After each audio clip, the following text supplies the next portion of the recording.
Minister Narendra Modi. Sheikh Hasina is on a two-day visit to India. These are the visuals of the bilateral meeting which is taking place between Bangladeshi Prime Minister Sheikh Hasina and Prime Minister Narendra Modi. Now, it is expected that there will be a discussion on a wide range of subjects, and before this, there was a ceremonial welcome of the Bangladesh Prime Minister by Narendra Modi at Rashtrapati Bhavan, after which Sheikh Hasina also paid tribute to the father of the nation, Mahatma Gandhi, at Rajghat, after which she is meeting Prime Minister Narendra Modi. Now, it is also pertinent to note that this is her first visit to India after Prime Minister Modi assumed office for the third consecutive term. And in the morning, there was a ceremonial welcome for Sheikh Hasina at the Rashtrapati Bhavan. Prime Minister Modi received her, after which she went to the Rajghat, paid tribute to Mahatma Gandhi, and now she is meeting Prime Minister Narendra Modi, where a discussion on wide range of subjects is expected. Now, less than 2 weeks after attending Prime Minister Narendra Modi's swearing-in ceremony, Bangladesh Prime Minister Sheikh Hasina is back in India for her two-day visit and is currently meeting Prime Minister Narendra Modi, and this is a bilateral discussion where a wide range of subjects are expected to be discussed. CNN News 18's Abhishek Jha is now joining us with more details. Abhishek, the bilateral meeting between Bangladesh and India is taking place. What all can be discussed during this meeting? Well, the two sides have been engaging on multiple verticals of cooperation, including energy cooperation, connectivity projects, people-to-people exchange. Then there is defense and a strategic, partnership also that the two sides have been, cooperating on.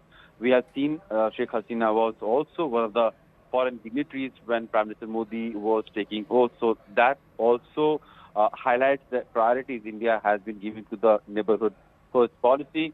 Prime Minister Modi was in his last term. He had visited Bhutan as his last foreign destination, and now Bangladesh Prime Minister happens to be the first foreign dignitary that he is hosting in Delhi.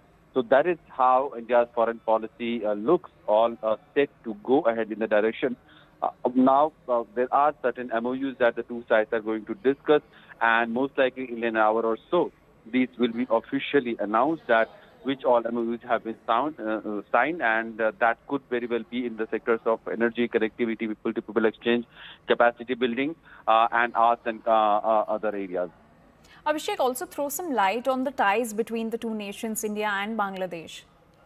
Well, India and Bangladesh have managed to maintain a celebrated bilateral partnership, if one can say.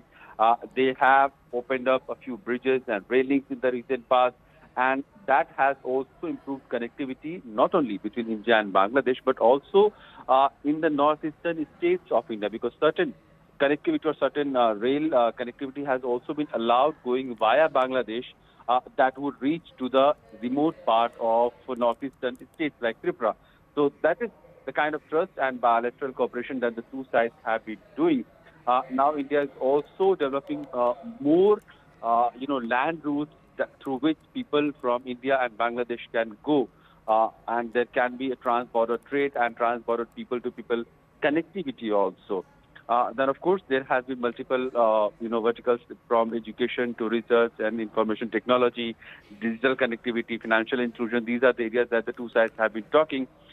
India has been regularly training, hundreds of Bangladeshi people in these areas. So that capacity building is something that the two sides have also been working around.